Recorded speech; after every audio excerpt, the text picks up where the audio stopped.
Welcome to the Caddo Convos, the podcast that explores the vibrant community of businesses thriving in Caddo Office Reimagined. We're here to shine a light on the incredible entrepreneurs and professionals who make the most of our private offices, co-working spaces, and day office rentals in the Dallas-Fort Worth suburbs. Join us as we share their stories, celebrate their successes, and dive into the benefits of working in a space that's close to home but offers so much more than working from home. Let's get started with today's conversation. Today on the Caddo Convos, I'm joined at the Lakewood location by Alex Rowe of Dedicated Books. How you doing, Alex? Great. Thank you for having me. It's great to be here. What a great location this is. Lakewood, I'm down here somewhat regularly, but it's just a beautiful place of Dallas. It's a beautiful place of Dallas in a beautiful neighborhood. The Lower Greenville, Lakewood neighborhood is awesome. Tons of restaurants, cafes, lots of small business owners. This is really a great community. The office space is beautiful. It's an old bank. It has, an old vault down there, and it's accessible and you can see it. Very high ceilings. It's a beautiful building. And it makes sense that an old bank, we're talking financial, we're talking bookkeeping. So tell me about your business and how you help your customers. That's right. So we work with small and mid-sized businesses. I would say typically 1 million to all the way up to 50 million in revenue. And we help them understand their numbers. So, a lot of small businesses on the small side, they have the same problems as the larger businesses. They might look different, but ultimately business owners want to make sense of their numbers. And so a small business, they typically treat the accounting function as an administrative task, administrative burden. Sometimes they have a professional doing it in-house. Sometimes they don't. Typically, it's not done very sophisticated in any sophisticated way. They're doing it for the sake of doing it, but they're missing out on the strategic insights that larger, more sophisticated companies benefit from. Understanding your margins, understanding where you should invest in your business, knowing whether you should hire or not hire, when you should invest in a new product, different things like that. So we help companies and management teams and business owners make those decisions. Because without understanding your numbers, without measuring, how can you make decisions? Right. Exactly. At any size of business. Exactly. And, like I said, the small business, it's because they're treating it as administrative burden. So it all starts with a very strong foundation. Getting your books in order in a really high quality way allows you to then extract information that makes sense. Because if it's not, it's garbage in, garbage out. And it's the same thing with larger companies. The larger companies, they might not fully appreciate the reason. They think it has to do with the reporting. The person that is generating the reports, their CFO or controller or bookkeeper, this person does not know how to create the right reports. And it's like, well, maybe, and that's part of it, but it's likely because you can't trust the data and you don't trust the numbers because that foundation isn't strong. So typically what we do is we come in, we reorganize, rebuild their entire financial and accounting operation, reorganize their chart of accounts, bring it up to best practices, implement sort of a one source of truth framework. And from there, we can extract the financial data exactly as it is set up in the accounting system. There's no manipulating of the data to present it in a certain way, because that's where a lot of the mistakes are made, is in that manual manipulation of data to present it on how, the finance team thinks the management team wants to see it, or thinks investors want to see it this way. And that's why typically the data is not very reliable in those instances, even in the larger companies.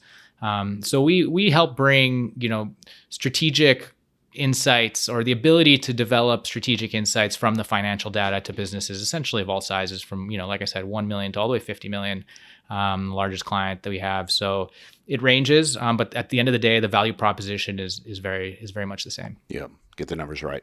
Exactly. Make decisions based on that. Tell me a story. We're all listening for our type of business. So pick one out of the air that you helped from the beginning, and where are they now? How are they doing? Yeah, absolutely. I don't even have to pick one, because the story is often so similar. No so kidding.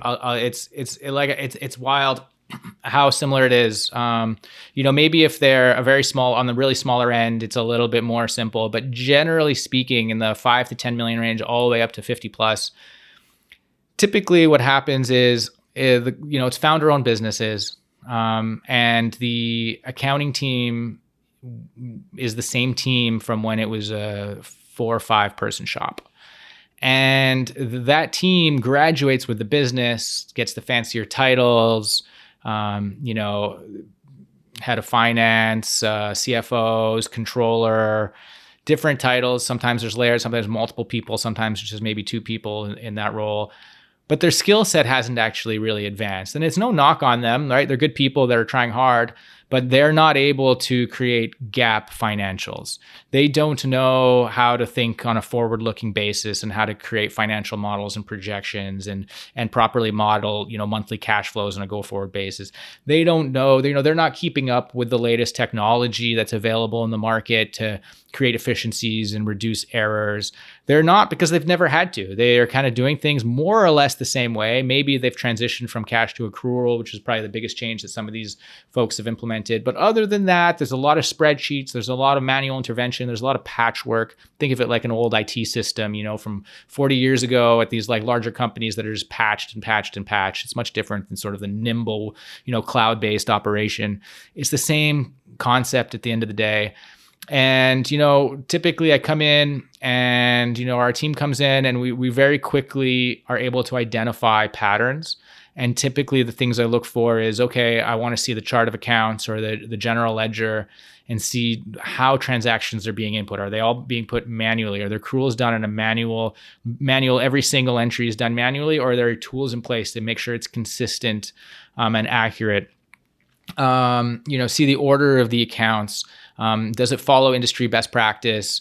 When we run the financials, is it going to look the same as the way the chart of accounts are in there? So what I mean by that is I'll also look at the financial statements as presented to management or investors or lenders or third parties, and I'll compare that to the chart of accounts. And I'll see, are they exactly the same or are they different? If they're different, that tells me that there is some manual intervention in there that's taking place. And that's where a lot of the mistakes are made. And then also looking through those chart of accounts, are things following GAAP? How closely is it following GAAP? Obviously, the operating financials don't need to be, and bookkeeping doesn't need to be, audit quality GAAP, but is it generally following those principles or not? And, that's very telling. And typically what I find is they're not. And even when they are, there's an issue that's somewhere in that chain of events, right? It's the quality of the input, it's following best practices or not, from a GAAP perspective, but then the accounting system to the reporting and looking for how different that is. And typically it's very different. So right there, we know, okay, what we want to do is we come in, we reset the chart of accounts to follow the industry's best practice, to follow their industry's best practice, I should say, what investors would expect, what lenders would expect, what a sophisticated management team would expect. And the reason they expect it that way is because what they're looking for is to be able to have quick and informative takeaways by scanning those financial statements. If they're not able to do that, then those financial statements are basically useless. And the way a traditional bookkeeper thinks about their chart of accounts and financials might be very different from the way an investor thinks about it. And with the more sophisticated that you want the operation to be to make smarter decisions, those financial statements are really designed for the investor, not for the bookkeeper. And that's sort of the transition that needs to be made. And I see it all the time. Like I said, you asked for one specific example. The problem is, I would say 80%, maybe more, 90% of businesses that come to me looking for my help fit that model. So let's talk about you. And how did you get into this business, Alex? You didn't just wake up one morning and I am going to control financials. There's something that inspired you. We all have a path to where we are now. Yeah, that's a good question. And I think that's what differentiates the value proposition that we bring to our clients. So I have an accounting degree, but I'm not actually an accountant by trade. So my background's in finance. So I spent 10 years in New York. I have CFA, MBA, not a CPA, but I spent a lot of time in investment banking. I also spent a few years out in Singapore, investing and lending to growth stage businesses. So I've seen all types of businesses from, early stage startups to publicly traded, international companies. And that's when I started to notice, as I, going more and more into the investing from investment banking, I saw that the smaller these companies get, the more help they need with, developing some of the financial reporting and the tools and the KPIs and the metrics they need to make strategic decisions. And I kind of like picked up on this as a theme. But okay, so I pocketed that and, left that industry. I wanted to go to the entrepreneurship route. So I raised some money from some investors to acquire a company back in the United States, and searched for a while and spoke to hundreds of business owners. And I started to realize this recurring theme again. These business owners typically are not really ready to sell their business. They are mentally, but their financials are not prepared in the way that investors are expecting them. They're also not prepared in a way that they're actually able to make informed business decisions. They're a lot of founders, business owners, they're kind of shoot from the hip. They know the business, they have a feel for their business, but it's not, data driven. It's sort of in their head, which is not a scalable model, and it's also not an optimized model. And a third party that might be looking to acquire a business or invest in a business, they're not going to invest in that. They want to know, what are the numbers? It's great that you know them, but we need to see it. So I actually shifted my my thesis to searching for accounting firms to acquire. And after cycling through a few industries, as I saw this theme continue, I started to focus on accounting, built this thesis that this is where business owners need help. And I found that there was essentially largely two buckets of accounting firms out there. There's sort of the traditional CPA firms, and they're very good at taxes and year-end work. They're not very good at the monthly cadence of like business advisory and thinking about it from an operating perspective. They're just not. They're very project-based. They look down on bookkeeping typically. And that's no problem, right? Like it is what it is. They're, a lot of these are partner driven and they want to do the more complex stuff and that's fine. And that's just where their value is. And they charge a lot of money for, very high quality tax work. And I work with plenty of great CPAs right now that focus on taxes and they do an excellent job. But then on the other side, you have a lot of bookkeeping firms that, they're not very sophisticated. There's a lot of, say, not to stereotype, and I'm sure there's, but like a stay-at-home mom that wants some extra income that's like doing bookkeeping for the, cupcake shop down the street, right? Like that's kind of a stereotype, but ultimately there's sort of a lot of that. And that kind of checks the box of probably low cost, fine, but not very sophisticated. It's still treating bookkeeping as sort of this administrative function. So I started looking for firms that add the value that I'm looking for on a monthly cadence. And sure, there's a handful out there that are doing it, but not very many doing it well. And so I decided, frankly, I gave my investors their money back and started my own firm. Nice. And, which is great. It's, about a year in, we're hiring already and things are going great. Lots of demand. I think the thesis and the lens that I bring to businesses, I think resonates with a lot of business owners. It's not just sort of the accountant that's, recording numbers for tax purposes. It's like, yes, we need to do the bookkeeping right. And the foundation needs to be strong, but with that strong foundation, we can actually extract a lot of insights and help business owners make strategic decisions, help them invest in their own business, determine what type of loans to take, if they should hire, what projects to take on, what clients to drop, right? A lot of businesses are, they think all revenue is the same, but not all revenue is created equal. There's certain clients that are more profitable than others. And, that should be, some are loss making, right? It might make a lot of money on the top line and revenue, but they're actually losing money on that client. And what they find is you drop some of these clients, you actually make more money, you take more money home.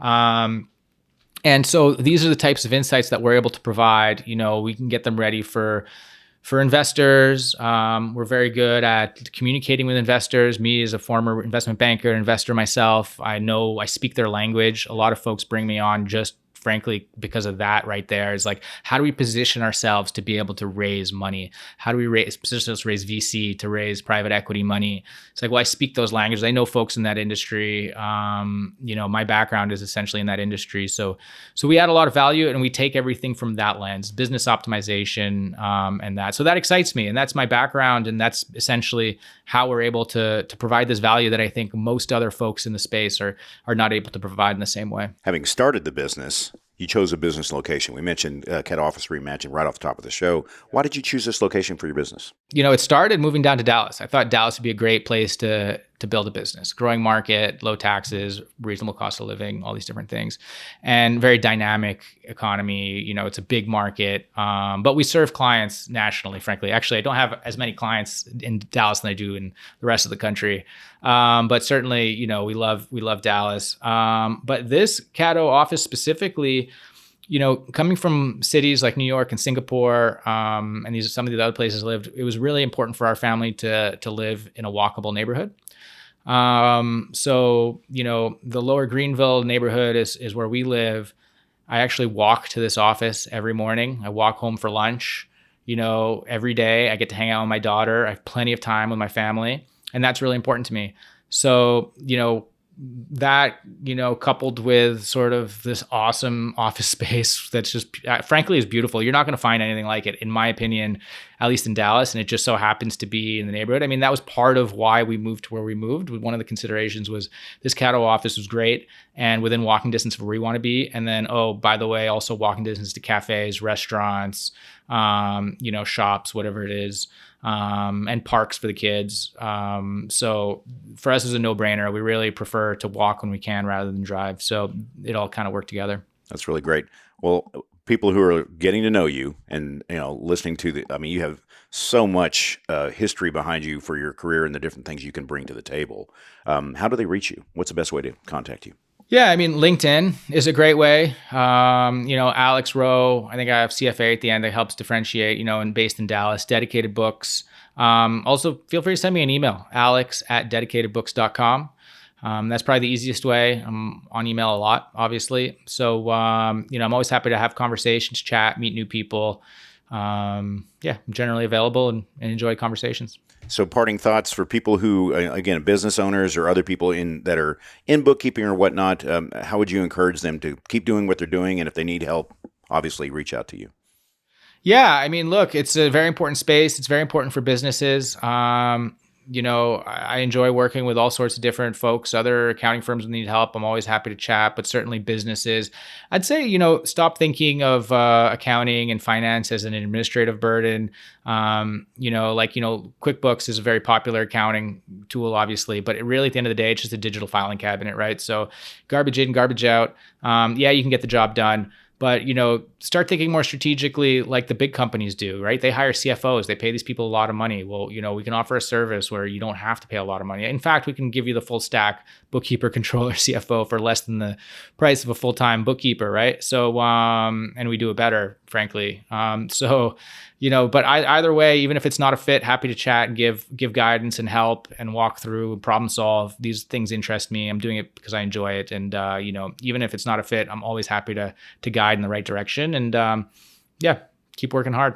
Awesome. Well, Alex, thanks for coming on the Caddo Convos today. Really enjoyed talking to you. Thank you very much.